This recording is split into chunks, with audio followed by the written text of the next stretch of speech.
Good morning students. जो next हमारा topic है वो क्या है? पेंक्रियाज के प्रॉब्लम के बारे में। पेंक्रियाज में क्या आ गई, चाहे स्ट्रक्चरली हो या फंक्शनली हो, उनके अंदर क्या आ गई, एबनॉर्मलिटी आ गई है। और वही सिचुएशन क्या कहलाती है? पेंक्रियाज के अंदर प्रॉब्लम। अगर उसमें संक्रमण हो जाए, क्या हो गया, पेंक्रियाज के अंदर कोई संक्रमण हो जाए तो उस सिचुएशन को आप क्या बोलते हो? पेंक्रियाटाइटिस। क्या बोलते हो? पेंक्रियाटाइटिस। अगर पेंक्रियाज या अग्नाशय का संक्रमण क्या कहलाता है? पेंक्रियाटाइटिस कहलाता है। मुख्य रूप से दो प्रकार का होता है, एक होता है एक्यूट और एक होता है क्रोनिक। एक होता है एक्यूट पैंक्रियाटाइटिस और एक क्या होता है? Chronic pancreatitis. अगर यहाँ हम लोग एक्यूट पैंक्रियाटाइटिस की बात करें तो पेंक्रियाज का सडन मतलब अचानक होने वाला इन्फ्लामेशन एक्यूट पैंक्रियाटाइटिस कहलाता है। अगर पेंक्रियाज के अंदर अचानक से संक्रमण हो जाए, इन्फ्लामेशन हो जाए, उसको आप क्या बोलते हो? Acute pancreatitis. Is that clear? यह एंजाइम, यह पैंक्रियाटाइटिस अग्नाशय या पेंक्रियाज के इसके स्वयं के जो एंजाइम होते हैं ना, अरे पेंक्रियाज जो अपने एंजाइम बनाता है ना, जैसे कि ट्रिप्सिन, उन्हीं के ऑटो डाइजेशन के द्वारा होता है। अरे पेंक्रियाज है जो एक एंजाइम बनाता है ट्रिप्सिन, जब वो ट्रिप्सिन खुद का ही डाइजेशन करने लग जाए, जैसे उन्हीं को बना रहा है उन्हीं को ही खा रहा है, कौन? पेंक्रियाज। अगर उनका अपने आप ऑटो डाइजेशन होने लग जाए, उसकी वजह से क्या होता है? Acute pancreatitis. क्या? अगर पेंक्रियाज में अचानक से कोई संक्रमण हो जाए, किसकी वजह से होता है?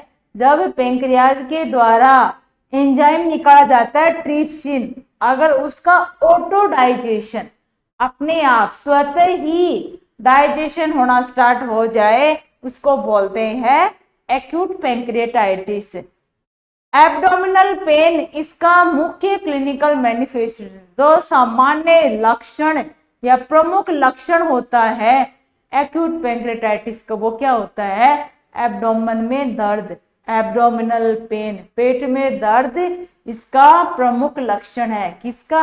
एक्यूट पैंक्रियाटाइटिस का। इसके दौरान ब्लड में पैंक्रियाटिक एंजाइम का लेवल, जब आप एग्जामिनेशन करोगे ब्लड के अंदर, तो जो पेंक्रियाज के एंजाइम्स होते हैं उनका लेवल भी आपको क्या हो मिलेगा? बढ़ा हुआ मिलेगा। पेंक्रियाज के अंदर जो एंजाइम्स होते हैं, अगर उन एंजाइम्स का आप ब्लड में चेक करोगे तो उनका लेवल आपको क्या मिलेगा? ज्यादा बढ़ा हुआ मिलेगा। और जब पेट में दर्द होता है, ये एक्यूट पैंक्रियाटाइटिस का प्रमुख लक्षण होता है और अचानक ही होता है। समझ में आ रहा है? नेक्स्ट हम बात करें किसकी? क्रोनिक पैंक्रियाटाइटिस की। ये क्रोनिक पैंक्रियाटाइटिस क्या होता है? क्रोनिक प्रोग्रेसिव मतलब लगातार चलने वाली, बढ़ने वाली इन्फ्लामेटरी कंडीशन है, बीमारी है, जिसके दौरान पेंक्रियाज में क्या होगा? मॉर्फोलॉजिकल चेंज आएंगे, मतलब संरचनात्मक रूप से उसमें क्या आएंगे? चेंज आएंगे। और इसके सामान्य कार्य भी क्या हो जाएंगे? बाधित हो जाएंगे। पहले वाली क्या थी? सडन थी, पेंक्रियाज के एंजाइम की वजह से हो रही थी और पेट में दर्द भी हो रहा था। यहाँ क्या है? ये लंबे टाइम तक चलने वाली, प्रोग्रेस करने वाली बीमारी है, जिसकी वजह से जो पेंक्रियाज होता है उसकी संरचना भी असामान्य हो जाएगी और उसके जो फंक्शन है, कार्य है, वो कार्य भी बाधित हो जाएंगे। किसमें? क्रोनिक पैंक्रियाटाइटिस के अंदर। Is that clear? ये क्या होता है? पेंक्रियाटाइटिस। पेंक्रियाज के अंदर संक्रमण दो तरीके से होता है, एक होता है एक्यूट और एक होता है क्रोनिक। अगर यहाँ हम नेक्स्ट बात करें किसके बारे में? पेंक्रियाटाइटिस के लक्षणों के बारे में, तो यहाँ पे वही आगे ऊपर पेट दर्द है, फलाना ढिकना, बुखार हो जाती है, दर्द होता है, भूख कम लगती है, वजन कम हो जाता है, सारे हैं ही। जी मिचलाता है, उल्टियां होती हैं, पेट में दर्द होता है, बुखार, सारे आ गए यहाँ पे। इसके दो इंपॉर्टेंट सिम्टम्स होते हैं, एक होता है कूलन साइन, दूसरा क्या होता है टर्नर साइन। इसके दो प्रमुख लक्षण हैं, समझ में आ रहा है, जो एग्जामिनर पता करेगा। अरे ये तो सभी में देखने को मिलेंगे, बट किसी किसी बीमारी के कुछ कुछ स्पेशल लक्षण होते हैं। जैसे हमने पीछे की क्लास में पढ़ा था, क्या पढ़ा था, कोलेसिस्टाइटिस के अंदर पढ़ा था कि नहीं पढ़ा था, मर्फी साइन। वैसे ही अपेंडिक इसमें पेंक्रियाज के अंदर भी संक्रमण हो रहा है, तो उसमें भी दो आपको साइन देखने को मिलेंगे, एक होता है कूलन साइन और एक होता है टर्नर साइन। अगर यहाँ इन दोनों लक्षणों के बारे में आप देखोगे, कूलन साइन का मतलब क्या होता है, जब एब्डोमेन और नाभि के आसपास, अरे जो एब्डोमेन और जो अम्बलाइकस है उसके आसपास के क्षेत्र में आप देखोगे कि ब्लूइश डिस्कलरेशन, अरे ब्लू कलर का मतलब चारों तरफ आपको एरिया दिखाई देगा। जो अम्बलिकस है उस अम्बलिकस के चारों तरफ ब्लू ब्लू कलर का एरिया दिखाई देगा, मतलब वहां की स्किन है वो क्या हो जाती है, ब्लू हो जाती है। इस चिन्ह का नाम वही क्या, यूएस के एक गायनेकोलॉजिस्ट थे, गायनेकोलॉजिस्ट थॉमस कूलन, उनके नाम पर दिया गया है। समझ में आ रहा है, कूलन साइन का नाम किनके नाम पे दिया गया, यूएस के गायनेकोलॉजिस्ट थे थॉमस कूलन, उनके नाम पर दिया गया, क्योंकि इन्होंने इसको सबसे पहले पहचाना था। क्या होता है अम्बलिकस, ये मान लो किसी इंसान का पेट है, ये अम्बलिकस है, और इस अम्बलिकस के चारों तरफ अगर ये ब्लू ब्लू कलर के निशान देखने को आपको मिल रहे हैं, यही क्या कहलाते हैं, कूलन साइन कहलाते हैं। इज दैट क्लियर, अगर ये ब्लू कलर के साइन वहां पे विजिबल हो रहे हैं अम्बलिकस के चारों तरफ, उनको आप क्या बोलते हो, कूलन साइन। अगर यहाँ नेक्स्ट हम बात करें टर्नर साइन, टर्नर साइन क्या होता है, लेफ्ट साइड में, अरे पेशेंट की जो इधर वाली एरिया है, फ्लैंक एरिया जिसको बोलते हैं, जहां अम्बलिकस है, इस अम्बलिकस के लेफ्ट साइड में या राइट साइड में, मतलब जो लेटरल पोजीशन देखो, तो लेफ्ट साइड के अंदर क्या होता है, ब्लू कलर का डिस्कलरेशन दिखाई देता है। जो स्किन होती है लेफ्ट साइड की उस इंसान की, इधर फ्लैंक एरिया, वहां पे क्या दिखाई देता है, ब्लू कलर के निशान दिखाई देते हैं, उसी को आप क्या बोलते हो, टर्नर साइन बोलते हो।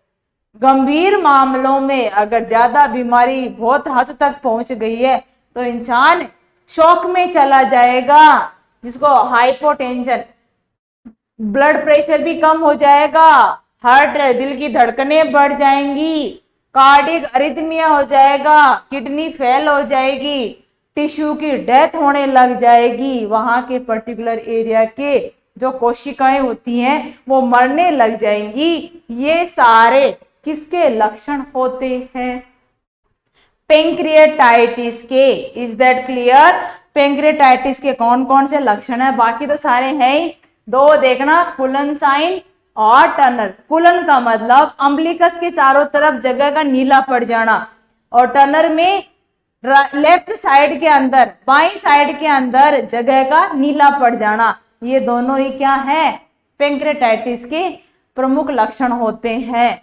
और बाकी अगर ज्यादा कंडीशन सीवियर हो गई है, गंभीर हो गई है, तो पर्सन शॉक में चला जाता है। समझ में आया, पर्सन क्या चला जाता है, शॉक कंडीशन के अंदर चला जाता है, उसके दिल की धड़कनें बढ़ जाती हैं, बहुत तेज हो जाती हैं, हार्ट ने काम करना कभी कभार क्या कर देता है, एक बार अचानक से बंद हो जाता है, किडनी फेल हो जाती है, बहुत सारे शॉक के ऐसे लक्षण वहां पे देखने को मिल सकते हैं। नेक्स्ट अगर यहाँ हम बात करेंगे, आपको कूलन साइन अगर वो देखने हैं कि भाई कूलन साइन तो क्या होता है और टर्नर साइन क्या होता है, ये देखो कूलन साइन, ये क्या थी, यहाँ अम्बलाइकस, इस अम्बलाइकस के चारों तरफ की स्किन क्या पड़ गई है, नीली पड़ गई है। समझ में आ रहा है, अम्बलिकस के चारों तरफ की स्किन क्या पड़ गई, नीली पड़ गई, ये है टर्नर साइन। यहाँ अम्बिलिकस है और ये पेशेंट का लेफ्ट साइड है।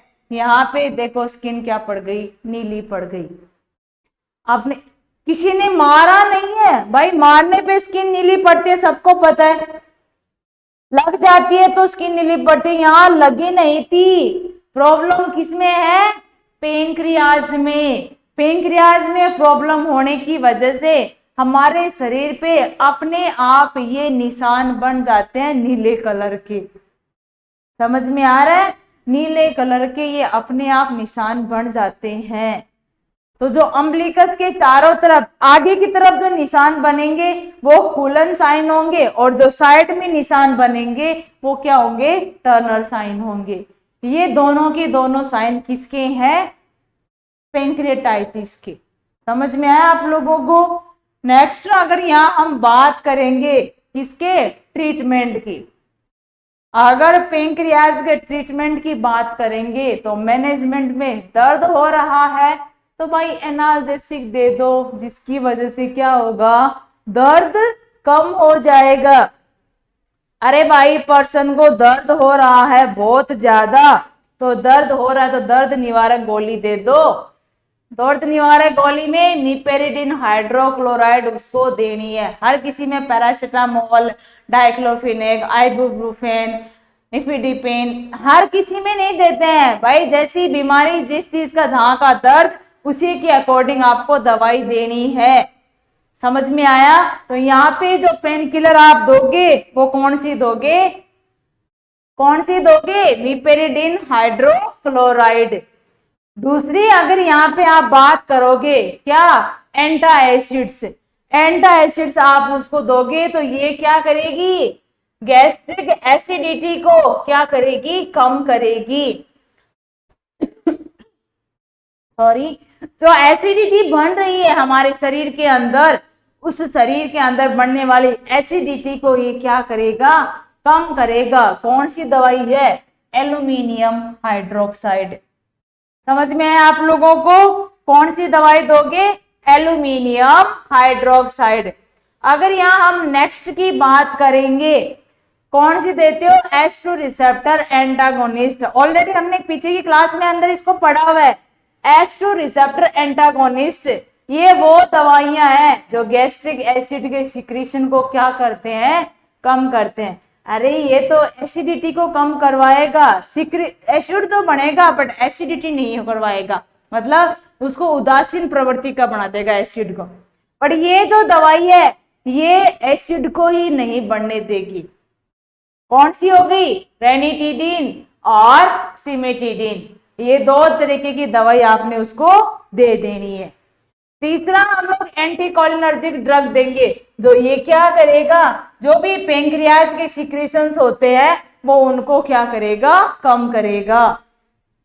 अरे पेंक्रियाज के जो भी जूस वगैरह, एंजाइम्स वगैरह बन रहे हैं ना, वो उनको वो क्या करेगा? कम करेगा। दवाई कौन सी है? एट्रोपिन। समझ में आ रहा है? पेंक्रियाज के सिक्रीशंस को, जीआईटी के सिक्रीशन को कम करने के लिए हम लोग कौन सी दवाई देंगे? Anticholinergic drug. कौन सी? एट्रोपिन। यदि पेशेंट किससे सफर कर रहा है? एनीमिया से, तो एनीमिया के सफर करने की वजह से हम उसको क्या करेंगे? ब्लड चढ़ाएंगे। अगर पेशेंट को क्या हो गया है? एनीमिया हो गया है, तो हम उसको क्या चढ़ाएंगे? ब्लड चढ़ाएंगे। आईवी फ्लूइड देंगे किस क्या मेंटेन करने के लिए? अगर पर्सन शॉक में चला गया हो तो उसकी पानी की भरपाई करने के लिए हम उसको फ्लूइड चढ़ाएंगे। स्टार्टिंग में यदि पेशेंट क्या हो? मुंह से कुछ भी नहीं ले रहा हो, in starting patient is kept nothing bye mouth. Starting में पेशेंट को मुंह से कुछ भी नहीं लेने देना है, सिर्फ और सिर्फ क्या देना है? आईवी फ्लूइड चढ़ाना है, और एडिशनल विटामिन और मिनरल्स भी उसको दिए जाएंगे। ये क्या हो गया? मैनेजमेंट किसका? पेंक्रियाटाइटिस का। पहले तो दर्द को कम करने वाली गोली दो, कौन सी? मीपेरिडिन हाइड्रोक्लोराइड। एंटा एसिड दो ताकि वो एसिड को उदासीन प्रवृत्ति का बना दे, ताकि हमारे शरीर में वो कोई असामान्य काम ना कर पाए। तीसरा, हिस्टामिन H2 रिसेप्टर एंटागोनिस्ट दे दो ताकि वहां पे एसिड ही ना बढ़ने दे, क्योंकि ये सारी चीजें बढ़ती कब है भाई, अब खाना वाना जो भी मुंह में कुछ जाएगा तो उसके अकॉर्डिंग चीजें तो बढ़ेंगी। अब एसिड नहीं बनेगा तो खाने का पाचन कैसे होगा, बट हमें उतना ही बनाना जितना जरूरी हो। ज्यादा एसिडिटी होगी तो प्रॉब्लम वहां पे आ जाएगी। समझ में आ रहा है?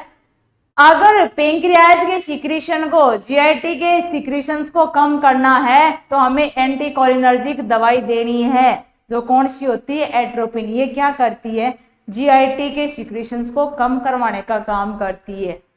यदि पेशेंट है वो एनीमिया से सफर कर रहा है तो हम उसको क्या करेंगे, ब्लड ट्रांसफ्यूजन करेंगे, आईवी फ्लूइड देंगे। अगर पेशेंट शॉक में चला गया हो, स्टार्टिंग में पेशेंट को मुंह से कुछ भी नहीं दिया जाएगा, सिर्फ और सिर्फ आईवी फ्लूइड दिया जाएगा, और साथ में उसको विटामिन और मिनरल्स भी हम लोग देंगे। ये सारे क्या होते हैं, पेंक्रियाटाइटिस के मैनेजमेंट होते। समझ में आ रहा है? ये हमने क्या पढ़ा था, पेंक्रियाटाइटिस। अगर यहाँ आप देख रहे हो कि भाई पेंक्रियाटाइटिस क्या है, ऐसा टाइप है जिसके अंदर क्या हो गया, पेंक्रियाज में संक्रमण हो गया है। एक तो ऐसा संक्रमण है जो अचानक से हुआ था पेंक्रियाज के ही एंजाइम के कारण। पेंक्रियाज में एक ऐसा संक्रमण हुआ था अचानक से, पेंक्रियाज के ही एंजाइम के कारण हुआ था, जिसकी वजह से उस इंसान को पेट दर्द भी क्या हुआ था, बहुत ज्यादा हो रहा था। दूसरा होता है क्रॉनिक, ऐसा संक्रमण जो लगातार बढ़ता जा रहा है, बढ़ता जा रहा है, और इतना बढ़ेगा कि पेंक्रियाज के अंदर क्या कर देगा, उसकी संरचना को चेंज कर देगा, असामान्य संरचना बना देगा, किसकी, पेंक्रियाज की। और ये फिर क्या होगी, इसके जो सामान्य कार्य थे पेंक्रियाज के, भाई सामान्य संरचना सामान्य कार्य, अब संरचना चेंज तो कार्य भी क्या हो जाएंगे, चेंज। ये नहीं है कि भाई पहले पेंक्रियाज ये काम कर रहा था तो चेंज होने के बाद अब दूसरा काम करेगा, नहीं रे, वो कार्य कम हो जाएंगे, बाधित हो जाएंगे, फंक्शनल एबिलिटी पेंक्रियाज की कम हो जाएगी।